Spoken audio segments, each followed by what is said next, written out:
Welcome back. I'm Sam Hedden and we're at Crooners with Sam Miltich. And I'm really excited for you guys to hear a little bit about him. He's done everything from play internationally, jazz music, to help work on summer camps for kids. And we're lucky enough that he resides right here in Minnesota and he's a local artist. There was some mental health stuff that you already mentioned. Do you want to tell us a little bit more about that and maybe kind of how his music kind of helped you get through that? When I was 22, I suffered a severe psychotic break, and I was never in an inpatient hospitalization and never involuntarily committed or on a hold, but I did get medical help, and I did what was called a partial hospitalization program, PHP program. That was in Hibbing, Minnesota. And I was diagnosed with schizoaffective disorder at that time. And I'm now diagnosed with schizophrenia. And when people ask about what schizoaffective is, I just say I'm a moody schizophrenic. So I can laugh at that because I can understand. Yeah. No, birds of a feather fly together, right? Right. So music was a real central role in my recovery. It was a very important part. It was that kind of focus and concentration that that acted as a kind of meditation for me, as a mental focus to take my mind off of my problems, you know. And so it's been a constant companion for me, and it really helped me through a very dark period. And actually, it was the music of Thelonious Monk and Bill Evans that were kind of constant soundtracks to that portion of my life.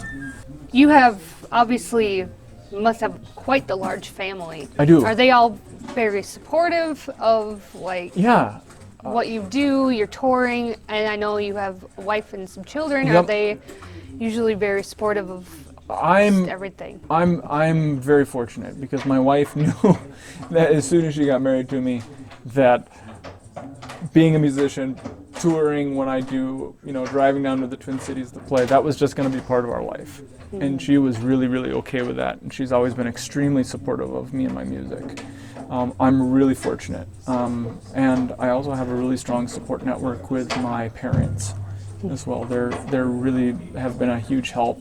My dad plays upright bass. He doesn't play with me on every gig, but plays numerous gigs with me. And we always have a great time together. And he's been a tremendous support for me in my mental health and my music both. Are you planning on kind of passing that down to your children? My eldest is playing piano, and I think he's like his dad because he'll play a piece and will memorize it after playing it like 2 times. Wow. So I think he's got it. And he's already experimenting. And I said, "What are you doing there?" He said, "Oh, I'm just making some stuff up." I said, "You know what that's called?" He said, "Is that improvising?" I said, "Yeah, it's improvising, man." So perfect. He's got it. And my younger son Leo, same. He plays violin, and he walked out of a lesson, and he's only been playing a year. He said, "Dad, you won't believe this. There are sharps and flats on a violin too." And he said, "I love playing those sharps and flats." And I thought, okay, yeah, these kids got the bug. You have jazz musicians right there, right? Yep, exactly. So do you enjoy getting to come to the cities, or are there occasions where you just want to kind of do your stuff up by your house and just lay it low? Yeah, that goes back and forth. In recent history, I really did like coming down to the cities quite a bit. And playing with musicians. I've had some health issues lately that have been a challenge to manage. I would say they're improving as time goes on, but travel is always hard when you're managing health stuff. But I'm actually, every time I do come down here and I'm with my guys, I'm with the cats, it's like I feel good because I'm with the cats, Yeah. So, this is great. And it's kind of, when you're dealing with health things that could be a total game changer in terms of your career, it's when you get to do something like this, it's kind of redemptive. Right. It's a kind of positive reinforcement and movement, forward momentum. Right.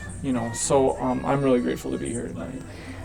So I know this last year you had a big change. I had a big change. And do you mind telling our audience a little bit about that? This was a monumental change in my life, and something that felt like could be a career-ending injury, but I woke up on February 16th, 2019, completely deaf in my left ear. I had what's called sudden and severe central neural hearing loss, and they have to do a series of tests to determine what it is and what it might be and what it's not. And it was determined that for me it was caused by a virus, and there's about 60,000 cases a year in the country that this happens, and a lot of people just wake up deaf in one ear. But I had to be checked with CT and MRI scans for a brain tumor, because the possibility of what's called an acoustic neuroma, which is a benign but dangerous tumor inside the brain, can cause this. So I had to be checked for that. I had to be checked for, my blood was checked for Lyme's disease, all kinds of different things, and nothing was wrong. There was no tumor, there was nothing wrong with my blood work. There's no lesions within my brain. And they said, well, just a virus went to the wrong place at the wrong time. And it's been, as a musician, a tremendous adjustment to try and play music with one ear. It is getting better. It's getting easier for me, but I'm still contesting with some symptoms from that are challenging. But it's proven not to be a career-ending injury, and I've been influenced by some other musicians who had similar ailments, who lost hearing in one ear. A guitarist named David Torn, saxophone player named Chris Potter, who I was very fortunate enough to correspond with, and then connecting with musicians around Minnesota that have had similar event. Right. And that's been a huge support, and so it's been a year of rebuilding and adaptation. So I've gone through some challenges in my life, and things that had an effect that could have a profound effect on my musical career, but I'm here tonight, and as long as I can hear out of one of my ears, I'm going to keep playing. So. Well, I think Beethoven was deaf, and he continued on. He kept going. I saw, I saw something that said, people told Beethoven he should quit playing music, but he just wouldn't listen. Yes, I love jokes like that. Yeah, it's like you call the tinnitus hotline, and it just kept ringing. Oh, I know, terrible. Bad. So, anyways, that's been the news and views of this year. So it's. When it first happened, it was very traumatic and very challenging, and I couldn't really play that much. It took a long time. Do you think that maybe it will kind of help you maybe write new music about those trials and challenges in the future? I think so. I think it's a catalyst for sure, because when you have something that you think is ending it all, you kind of go, God, I want to play as many gigs as I can, because we don't know what tomorrow will bring. And it certainly makes me want to do more interviews and have gigs recorded, to just, I don't know when my time is up. I don't know when my life is going to end, and there's this moment where you think, God, maybe that portion of my life, that identity is over, and I really thought it was. I didn't think I could play anymore.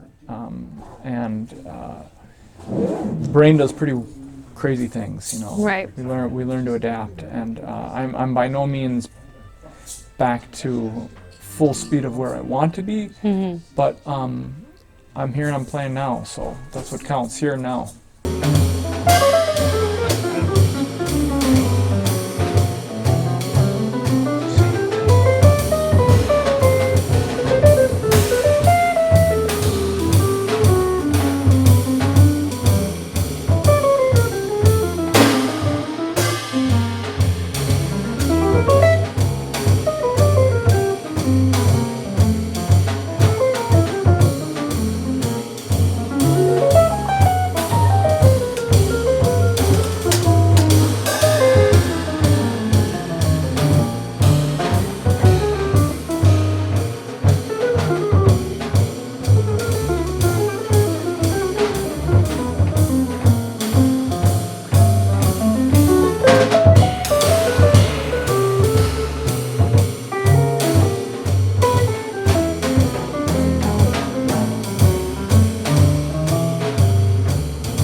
So I know you have a hobby outside of music that you Yes. kind of do because it's kind of your meditation outside of the music. Yeah. Do you want to tell us a little bit about what it is, why is it that the thing that you went towards? Is that something that you learned from like family? Yeah. So my other great passion is outdoors things. So I'm a gardener, and I'm a fisherman, and I'm a hunter. And that's actually one of the reasons that I work so hard to keep myself well, is so I'm able to do those things. It's those sort of life's passions that have really made me say, I want to take care of my mental health, so I'm able to do these things. So I took a couple trips to Canada this year to go duck and goose hunting. Well, you live right up by Canada. I do. I so live right that's- by Canada. It's not that helpful, hard. right? I'm actually closer to Canada than I am to here. So I love the duck hunt. I had some wonderful duck hunting this year. I wound up getting a deer, so I got my winter's venison, which is great. Nice. And last year I took up archery, bow hunting, and that's been a blast because Wow. that's something that you practice. You need to really practice it to get good at it. Right. And so I practiced quite a bit, and that's a really meditative, contemplative kind of thing. So that's been great, and it's sort of the counterbalance to this. I can imagine versus being around people and like watching you after you got done and it's everyone wanted to talk to you, say hi, what a good job. You kind of have to balance that out with You do. that quiet. Yep, and both are wonderful experiences, and they're very different. And I would, if I didn't have one, I would miss the other. You know what I mean? Right. They complement each other. Right. So. Well, what do you have coming up? Do you have any big gigs planned? Do you coming back to the cities or? That's a good question. What do I have coming up? I can never remember my own schedule. I know you have the VFW. Yes, I have that's a big one. Every first Friday of the month, we have grant-funded performances from the Arrowhead Regional Arts Council, which is based in Duluth for the Arrowhead portion of the state, which we are a part of in Grand Rapids. And we get money to bring Twin Cities musicians like Dave Carr and Jay Epstein is our regular drummer. Wow. And we have guest artists come and play with us. So we have a full ensemble at the VFW playing. And we do a first Friday of the month performance, and it's in concert coordination with what's called the First Friday Downtown Art Walk.